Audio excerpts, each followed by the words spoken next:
La Sociedad Española de Radiodifusión presenta... Ser... ¡Viva la radio! Podcast. Siempre.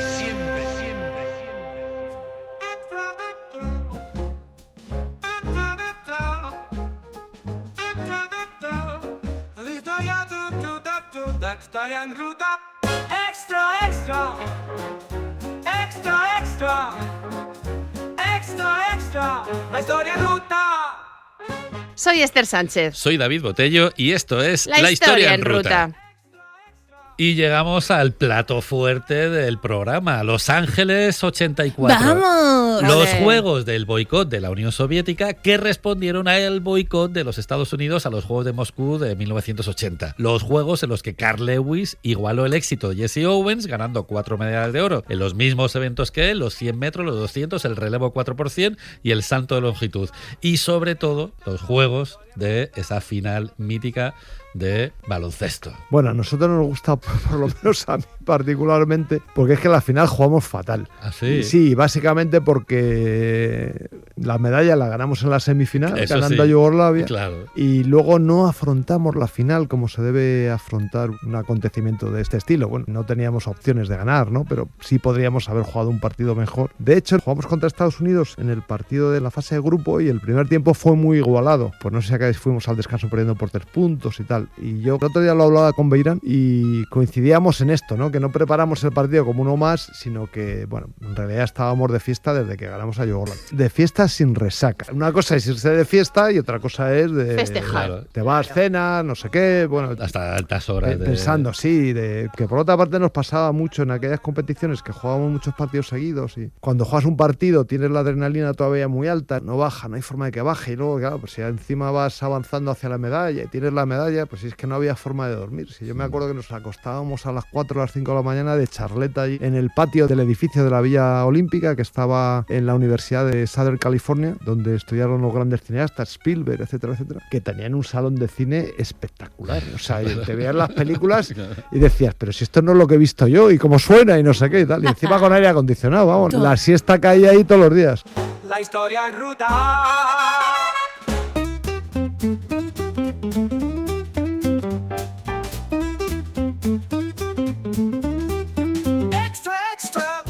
La medalla de plata en los Juegos Olímpicos es una de las grandes proezas de la historia del deporte español, ¿no? Y es uno de los hitos que cambió la historia del baloncesto español. Sí, es cierto que aquello cambió, pero parece a veces como si no hubiera habido antes nada y no es verdad. El baloncesto tenía ya una raigambre relativamente sólida, se jugaba mucho en los colegios, jugaban entonces las niñas ya, la selección venía a conseguir algún éxito, había quedado quinta en algún mundial, había ganado medalla de plata en el Eurobásquet celebrado en Barcelona en el año 73, había participado en los Juegos Olímpicos y el Real Madrid había ganado muchas Copas de Europa, o sea, se veía mucho en televisión. Era un deporte con mucha estructura en España y el segundo más practicado después del fútbol. Y yo creo que coincide un momento, además, parece como si es la consolidación de la transición, ¿no? De la democracia, ¿no? Claro. Esto lo dices hoy, parece, pero en realidad era el deporte de moda, el deporte de los universitarios, el que se asociaba con los nuevos tiempos. El fútbol sonaba arcaico, a blanco y negro, un poco rancio, ¿no? De alguna forma se veía entonces el baloncesto como el deporte moderno. De hecho está en la canción de los Nikis del... La tenemos de nuevo en Imperio. Claro, en el año 85 no habla de fútbol, habla de baloncesto. Pero España va ganando a Yugoslavia por 20 puntos arriba. Claro. Entonces las mujeres no iban al fútbol, las mujeres venían al baloncesto, cosa que tiene cierta lógica, porque claro, nosotros éramos mucho más esbeltos y fornidos. Y mucho más guapos. Y además llevábamos unos pantalones que yo veo los pantalones y digo, pero ¿cómo nos metíamos en esos pantaloncitos si no me puedo meter ni hoy ya? O sea, bueno, un baloncesto muy diferente, porque ver las imágenes de esta final es maravilloso porque no existía la canasta de 3 puntos, no, por ejemplo. Justo se implanta en el baloncesto después de los Juegos Olímpicos, en el baloncesto internacional, el baloncesto FIBA, ¿no? Se implanta a partir de ahí, sí. Pero en los Juegos jugamos sin línea de 3 puntos y bueno, es un juego diferente. Solo 4 o 5 años después se jugaba de forma completamente distinta incluso en España, ¿no? Con mucho más contacto, etcétera, ¿no? Y el otro día nos reuníamos porque este año se cumplen 40 años, claro. Y no hace más que darnos homenajes por ahí, lo cual nos coloca la mosca detrás de la oreja, porque dicen, nos ven muy mal, creen que no vamos a llegar al medio siglo, que sería lo propio, ¿no? Y está muy bien porque, bueno, después de tantos años que la gente se acuerde de aquello, pues de alguna forma te hace sentirte un poco orgulloso, sobre todo porque hay mucha gente que, como tú, David, nos dice, pues yo empecé a jugar al baloncesto gracias a vosotros, o los primeros partidos de baloncesto que vi fui aquellos, y te hace sentir que has puesto, bueno, pues una piedrita en la estructura de la pirámide del deporte español, y luego porque nos reímos mucho cuando nos juntamos. Es verdad que nos juntamos con relativa frecuencia, aunque todos juntos no tanto, ¿no? Porque no es fácil conciliar las agendas, pero bueno, nos lo pasamos muy bien y además que teníamos un equipazo.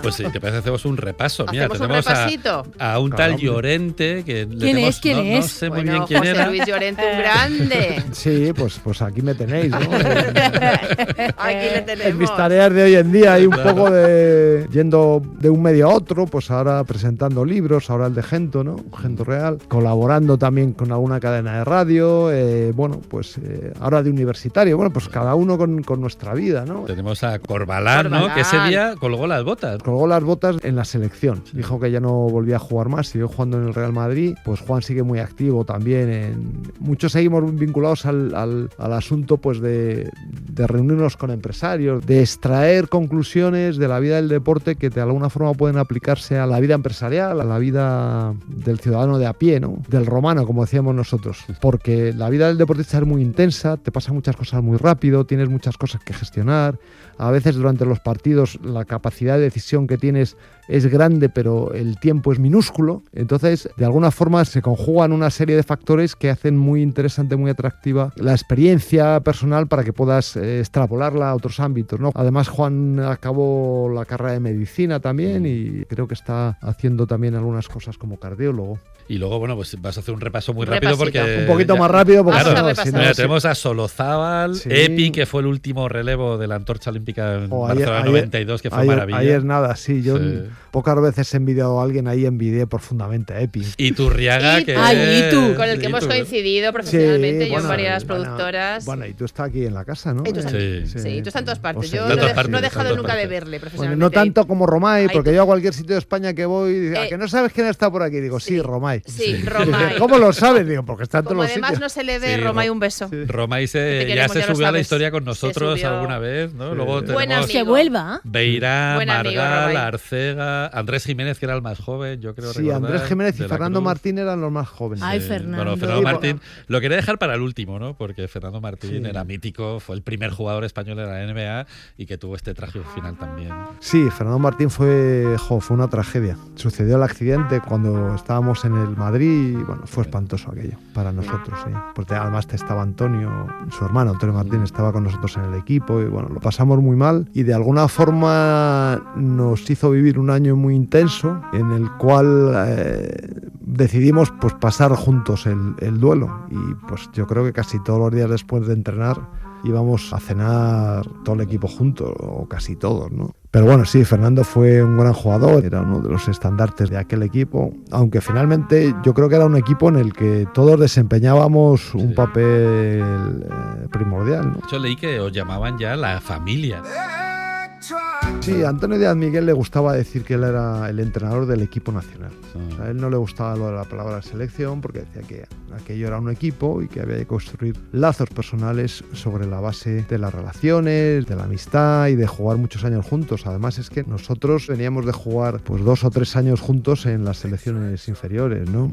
Claro. Y así que nos conocíamos muchísimo. Y es verdad que la Federación de Baloncesto empezó a hablar de la familia hace unos años, ya con Pau Gasol Sí. y Juan Carlos Navarro, Sergio Rodríguez, etcétera. Bueno, todos los grandes jugadores que hemos tenido, grandísimos jugadores. Pero en nuestra época ya existía aquello del equipo nacional. También he leído, que no sé si es un rumor o no, que otros jugadores se acercaban a decir, yo quiero jugar en vuestra selección, ¿qué hay que hacer? ¿no? Sí, sí, eso nos lo decían los italianos y nos lo decían los griegos. Yo quiero jugar con vosotros, y los italianos también. Qué bueno que hayáis sido vosotros nuestros sucesores, porque Italia dominó, bueno, entonces había 2 grandísimas selecciones casi imbatibles, Yugoslavia y la Unión Soviética, y a veces pues se coló Italia ahí y luego nos colamos nosotros, ¿no? Y Italia decía, qué bien que habéis sido vosotros nuestros sucesores en derrotar a Yugoslavia y a la Unión Soviética. Extra, extra.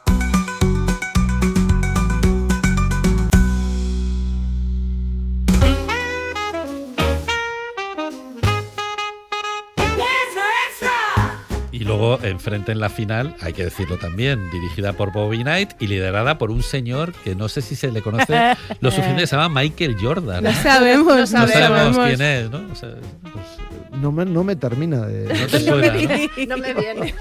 Que no Sí, sé- bueno, era un equipo muy joven. Nuestro era joven, ellos eran un poquito más jóvenes.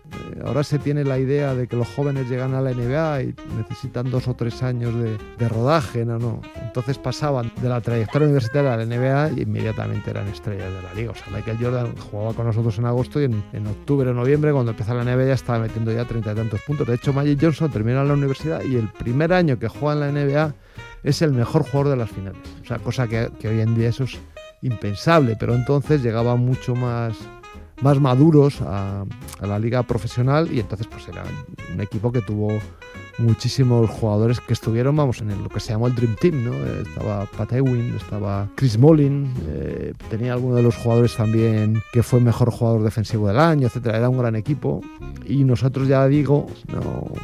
Bueno, si estábamos leyendo los telegramas antes de salir a jugar, que yo decía, pero ¿qué hacéis leyendo los...?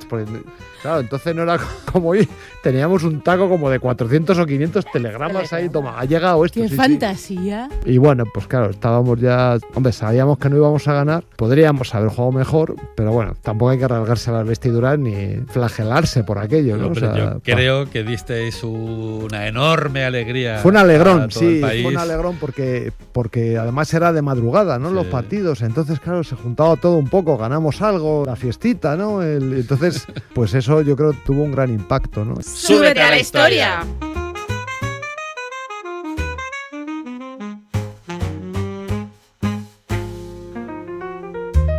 Suscríbete a La Historia en Ruta. Todos los episodios y contenidos adicionales en la app de Cadena Ser y en nuestros canales de Apple Podcast, Spotify, iVoox, Google Podcast y YouTube.